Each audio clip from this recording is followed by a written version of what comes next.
ಕೇಂದ್ರ ಸರ್ಕಾರದ PMFM ಯೋಜನೆ ಅಡಿಯಲ್ಲಿ ನೀವು ಹಲವಾರು ರೈತರಿಗೆ ಇವತ್ತರ ಒಂದು ಮಿಷನ್ಗಳನ್ನ ಕೊಡಿಸಿ ಸಹಕಾರ ಮಾಡಿದ್ದೀರಾ. ಇದರಲ್ಲಿ ಏನಪ್ಪಾ ಅಂದ್ರೆ ಯಾವ ರೀತಿ ತಗೋಬೇಕು ಅಂತ ಹೇಳಿ ರೈತರಿಗೆ ಇನ್ನೂ ಕೂಡ ಗೊತ್ತಿಲ್ಲ. ಈ ಸಂಕ್ಷಿಪ್ತವಾಗಿ ತಾವೇ ವಿವರಣೆ ಕೊಟ್ರೆ ನಮಗೆ ಬಹಳ ಅನುಕೂಲ ಆಗುತ್ತೆ. ಎಲ್ಲ ವೀಕ್ಷಕರಿಗೆ ನಮಸ್ಕಾರ. ನನ್ನ ಹೆಸರು ಸುದರ್ಶನ್ ಅಂತ.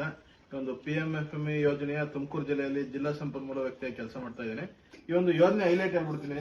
ಏನಂದ್ರೆ ಈ ತರ ಆಹಾರ ಸಂಸ್ಕರಣೆ ಏನಾದ್ರು ಮಾಡಬೇಕು ಅನ್ನೋ ಇಂಟ್ರೆಸ್ಟ್ ಇರೋಂತ ಒಬ್ಬ ಉದ್ಯಮಿಗಳಾಗಿರ್ಬೋದು, ರೈತರಾಗಿರ್ಬೋದು, ಅಥವಾ ಈಗ ಆಲ್ರೆಡಿ ಮಾಡ್ತಿರೋಂತ ಕೃಷಿ ಉದ್ಯಮಿಗಳಾಗಿರ್ಬೋದು, ಆಲ್ರೆಡಿ ಕೆಲವರು ಆಲ್ರೆಡಿ ಮಾಡ್ತಾ ಇರ್ತಾರೆ. ಎಣ್ಣೆಗಾಣ ಆಗಿರ್ಬೋದು, ಮಿಲ್ ಆಗಿರ್ಬೋದು, ಬೇಳೆ ಮಿಲ್ಗಳು ಮಾಡ್ತಿರ್ತಾರೆ. ಸೊ ಈ ತರ ಮಾಡ್ತಿರೋಂತ ರೈತರಿಗೆ, ಉದ್ಯಮಿಗಳಿಗೆ ಅನುಕೂಲ ಆಗಲಿ ಅನ್ನೋ ಉದ್ದೇಶದಿಂದ ಒಂದು ಯೋಜನೆ ಬಿಟ್ಟಿದ್ದಾರೆ. ಇದರಲ್ಲಿ ಬ್ಯಾಂಕಿಂದ 90% ವರೆಗೆ ಯೋಜನೆಯ ವೆಚ್ಚದಲ್ಲಿ 90% ವರೆಗೂ ಬ್ಯಾಂಕಿಂದ ಸಾಲ ಸೌಲಭ್ಯಗಳನ್ನ ಕೂಡ ಕೊಡಿಸ್ತೀವಿ. ಅದರ ಜೊತೆಗೆ 50% ಸರ್ಕಾರದಿಂದ ಸಹಾಯಧನ ಕೂಡ ಸಿಗುತ್ತೆ, ಸಬ್ಸಿಡಿ ಸಿಗುತ್ತೆ. 35% ಬಂದ್ಬಿಟ್ಟು ಕೇಂದ್ರ ಸರ್ಕಾರದಿಂದ ಬರುತ್ತೆ, 15% ರಾಜ್ಯ ಸರ್ಕಾರದಿಂದ ಬರುತ್ತೆ. ಇಷ್ಟು ಈ ಯೋಜನೆ ಒಂದು ಹೈಲೈಟ್. ಏನೇನು ಯಾವ ಘಟಕಗಳು ಇದರ ಅಂಡರ್ ಅರ್ಹ ಅನ್ನೋದಾದ್ರೆ ನಿಮಗೆ ಒಂದು ಲಿಸ್ಟ್ ಕೊಡ್ತೀನಿ, ಒಂದು ಅದನ್ನ ಹಾಕ್ಬಿಡಿ.